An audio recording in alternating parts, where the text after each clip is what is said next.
When Indiana's 51st governor, Eric Holcomb, stops by to chat, you listen. You listen to hear him talk about taking Indiana to the next level.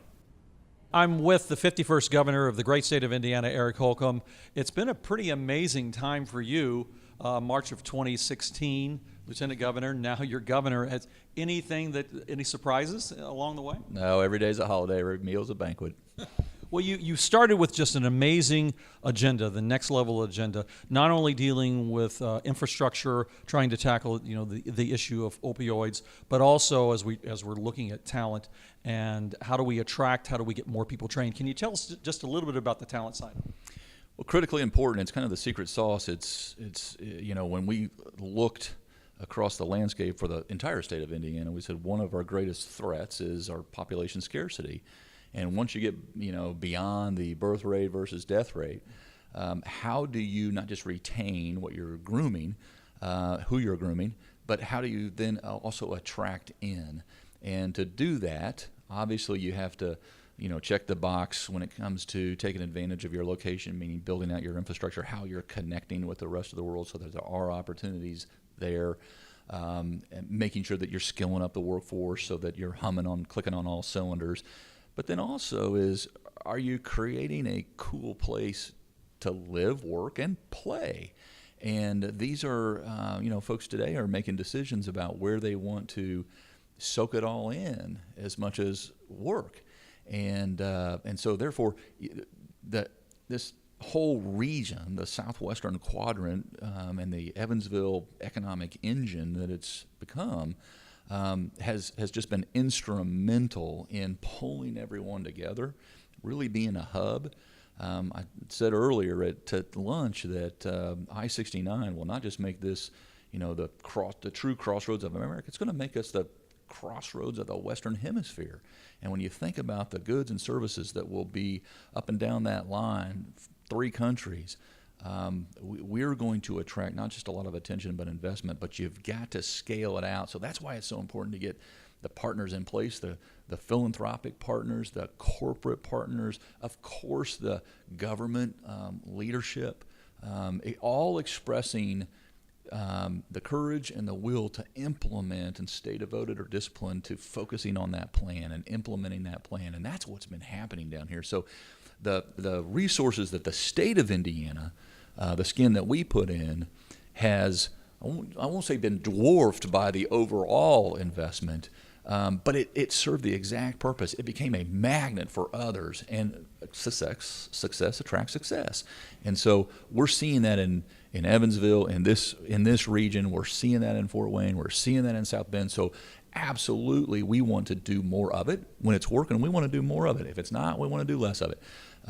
And so we'll continue in a very methodical way to try to develop our community, or communities, plural, in this very same fashion. So you've been traveling around the world, and you've certainly been taking this message to other parts of the world, but talking to business leaders, talking to government leaders across the world. I mean, how are they reacting to this next level agenda? Well, it's aspirational. It's not just our philosophy, but it's our practice.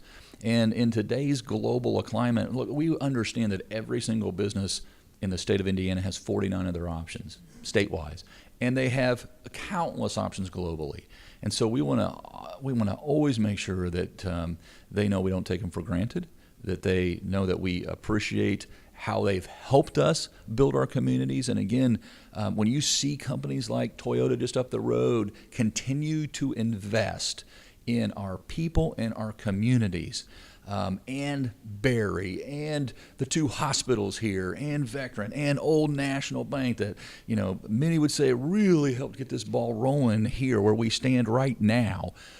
This is about folks coming together and setting aside individual maybe motives or agendas and saying that look, the sum is truly greater than the parts, and all boats will rise when we come together and we, again, stay devoted to that plan. And so this is what we're being recognized internationally for, is we have our act together, and we're not just talking. And by the way, we've got a plan in place that everyone is focused on. And too often, I hear from leaders around the world, they're not looking for drama. They're looking for action. They're looking for solutions, and they want to be part of those solutions.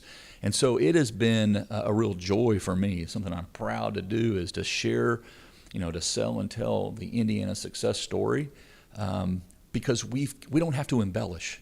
And you can see for yourself. We're standing in an area right now where you can look in 4 different directions and see new coming. And that's exciting. So, Southwest Indiana, we've been one of the recipients, the fortunate recipients of the first round of regional cities. I mean, any thoughts of how we keep the momentum going and how important this is to not just our portion of the state, but to the state of Indiana as a whole? Critically important. It is the X factor. And how we scale up in other areas as well. So we also put some funding toward plans in other regions.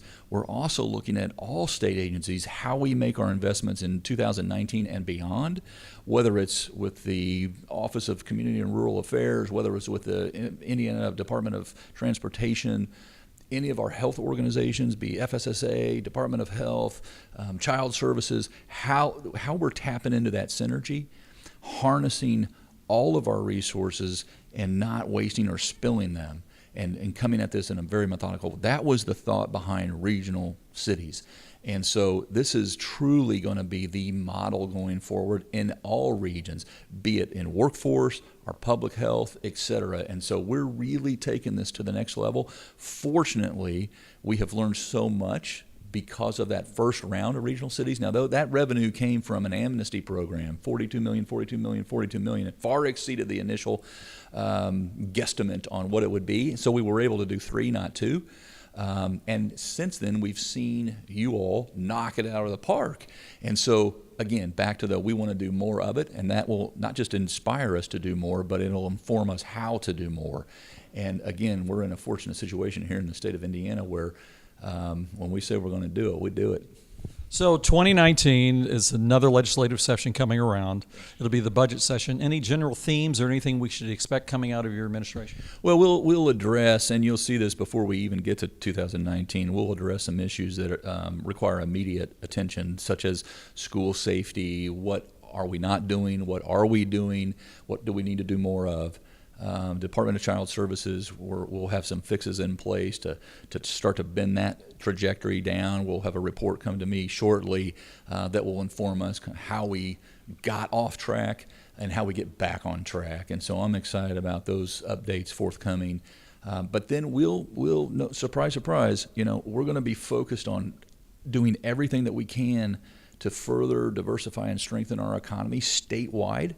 And further strengthen our infrastructure program. That's airports. We just celebrated another one out at the Evansville Airport today.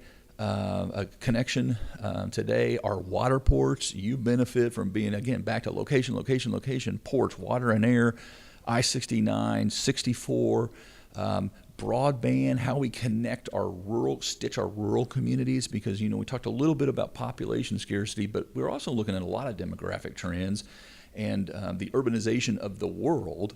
Back in 1900, 13% of the world lived in an urban area.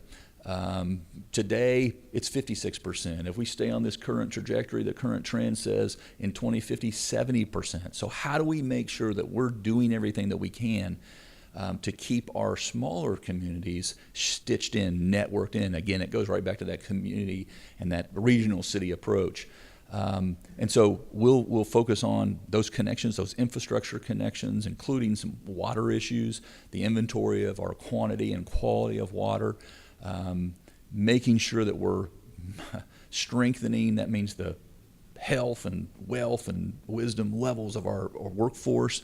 We've got as many jobs available as there are unemployed before we even get to the underemployed. And so that's the good news. We've got pockets of real potential to skill up and feed into those pipelines and get them skilled and retrained. So good news on the horizon. We're staying the course, and look, we're in the pole position in a lot of areas, and we seek to create further separation between us and the competition.